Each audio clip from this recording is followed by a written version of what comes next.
오늘 우리에게 주신 하나님 말씀은 스가랴 9장 1절에서 8절 말씀입니다. 여호와의 말씀이 하드락 땅에 내리며 다메섹에 머물리니 사람들과 이스라엘 모든 지파의 눈이 여호와를 우러러 봄이니라. 그 접경한 하맛에도 임하겠고 두로와 시돈에도 임하리니 그들이 매우 지혜로움이니라. 두로는 자기를 위하여 요새를 건축하며 은을 티끌같이 금을 거리에 진흙같이 쌓았도다.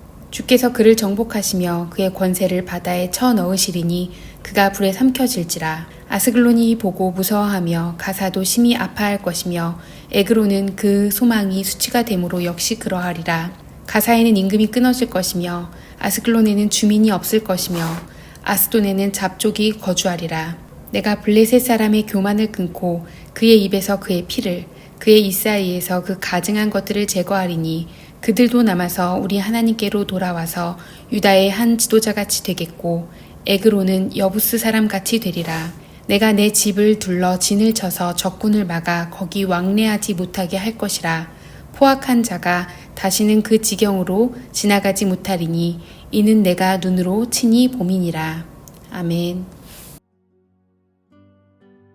9장 1절은 이렇게 시작합니다. 쉬운 성경입니다. 여호와의 경고의 말씀이다.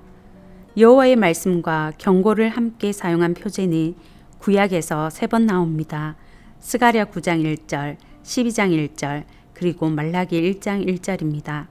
아주 독특한 표현인데요. 하나님의 계시의 시작을 알리는 하나님의 말씀과 열방에 대한 심판을 알리는 경고가 결합되었습니다. 하나님의 심판의 경고를 받은 나라는 9개입니다. 수리아 지역인 하드락, 다메섹, 하맛과 베니게 지역인 두로와 시돈, 블레셋 지역인 아스글론, 가사, 에그론, 아스돗입니다.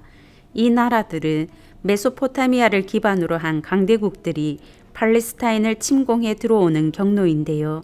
그 경로를 통해 진군한 것은 하나님의 말씀이었습니다. 이 사실을 통해 우리가 알게 되는 것이 있습니다. 첫째는 하나님의 말씀의 영향력은 열방에 이른다는 것입니다. 하나님의 말씀은 이스라엘에만 속한 말씀이 아닙니다. 열방을 지배하는 말씀입니다. 교회 안 성도뿐만 아니라 교회 밖 열방에 영향력이 있는 능력의 말씀입니다. 교회 안에서의 성도의 삶뿐만 아니라 교회 밖에서의 모든 생활에 유효한 말씀입니다. 왜 그렇습니까? 하나님이 온 세상의 주인이기 때문입니다. 이 땅에서 그분의 말씀을 듣지 않아도 될 사람은 아무도 없습니다.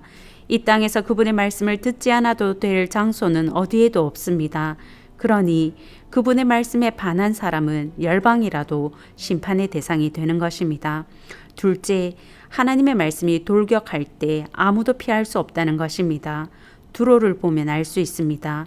2절 하반절에서 4절입니다. 그들이 매우 지혜로움이니라. 두로는 자기를 위하여 요새를 건축하며 은을 티끌같이 금을 거리에 진흙같이 쌓았도다. 주께서 그를 정복하시며 그의 권세를 바다에 쳐넣으시리니 그가 불에 삼켜질지라. 두로와 시도는 지중해 해안에 있던 유명한 항구 도시입니다. 솔로몬이 성전과 왕궁을 지을 때 두로 왕 히람에게 백향목을 요청한 것을 기억하실 것입니다. 두로는 백향목으로 튼튼하고 큰 상선을 지었습니다. 천혜 자원으로 자주색 염료와 유리 산업이 발달했습니다. 오랫동안 시실리와 북아프리카를 식민지로 삼았는데요. 두로는 북아프리카와 유럽을 오가며 바다의 무역을 도맡아 했습니다. 해상 무역으로 막대한 부를 축적했습니다. 얼마나 부유했는지 은이 티끌 같고 금이 거리에 진흙같이 쌓였다고 말합니다. 누구나가 은금을 가질 수 있었습니다. 그들은 하나님이 주신 지혜로 자신들을 위해 세상의 부를 끌어모았습니다. 자신의 성을 요새화했습니다. 그들의 지혜, 그들의 부, 그들의 국방력이면 무적일 줄 알았습니다. 하지만 하나님의 심판 앞에는 아무 소용이 없었습니다. 하나님이 그들을 심판한 도구는 바다였습니다. 바다는 해상무역을 하던 두로의 모든 부와 힘의 근간입니다. 그들의 자부심과 자랑은 바다에서 비롯되었습니다. 그 바다에서 그들의 부와 힘을 깨뜨리실 것이라고 말씀하셨습니다. 실제로 주 332년에 알렉산더 대왕에 의해 두로는 완전히 점령당합니다. 그때 2,000명이 십자가에 못 박혔고 3만 명이 노예로 팔려갔습니다. 스가랴는 이 엄청난 재앙이 하나님의 심판이라고 말합니다. 스가랴 당시 예언을 듣던 사람들 중에 누구도 두로의 멸망은 예상하지 못했습니다. 실현 불가능이라고 생각했을 것입니다. 수성전을 펼쳐도 바닷길이 열려 있어 두로를 점령하기란 쉽지 않았습니다. 대제국 아수르도 5년을 대치하다가 협상한 곳이 두로입니다. 바벨론은 13년을 대치하다가 정복하지 못하고 두로와 협상했습니다. 페르시아는 두로를 종주국으로 삼지만 대폭적인 자치권을 허용했습니다. 그런 두로가 함락되는데요. 스가랴는 두로의 함락을 기정사실로 말합니다. 두로가 함락된 소식을 들은 주변 국가들의 마음은 어떨까요? 5절 세번역입니다. 아스글론이 그것을 보고 두려워할 것이며 가사도 무서워서 벌벌 떨 것이며 에그론도 희망을 잃고 떨 것이다. 가사에서는 왕의 대가 끊길 것이고 아스글론에는 사는 사람이 없어질 것이다.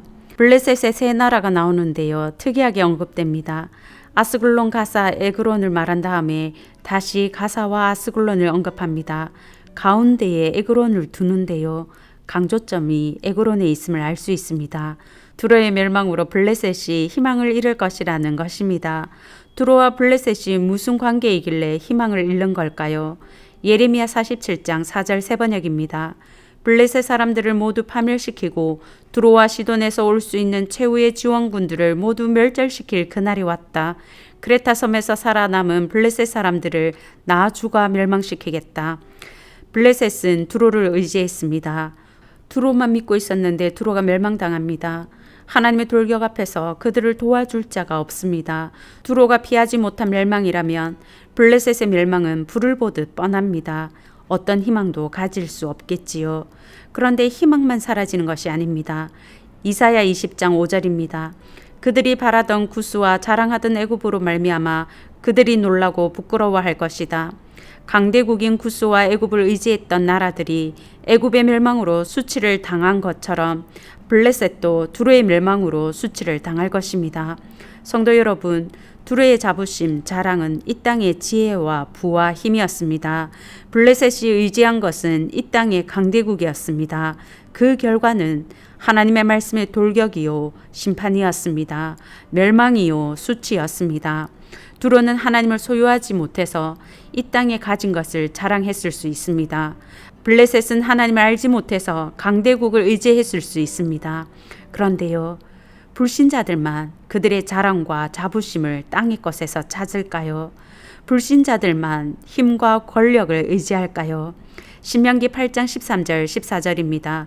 또 당신들의 소와 양이 번성하고 은과 금이 많아져서 당신들의 재산이 늘어날지라도 혹시라도 교만한 마음이 생겨서 당신들을 이집트 땅 종살이하던 집에서 이끌어내신 주 당신들의 하나님을 잊어버리는 일이 없도록 하십시오. 하나님께서 이스라엘 백성들에게 하신 말씀입니다.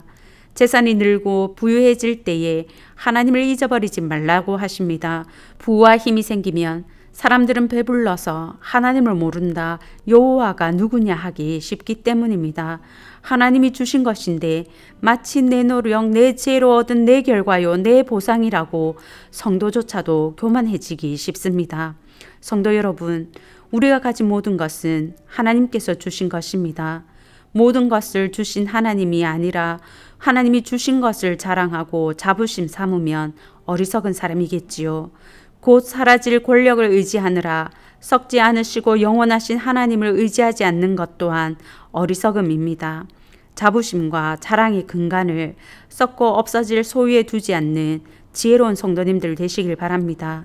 땅의 것이 없어 주눅들지 마시기 바랍니다. 성도는 하나님을 소유한 하나님의 사람들입니다. 에스겔 44장 28절 세번역입니다. 제사장들에게도 유산이 있다. 내가 바로 그들의 유산이다. 이스라엘에서는 그들에게 아무 산업도 주지 말아라. 내가 바로 그들의 산업이다. 하나님을 소유한 성도 여러분, 오직 하나님이 나의 산업인 것이 자부심이요 자랑이신 성도님들 되시길 바랍니다.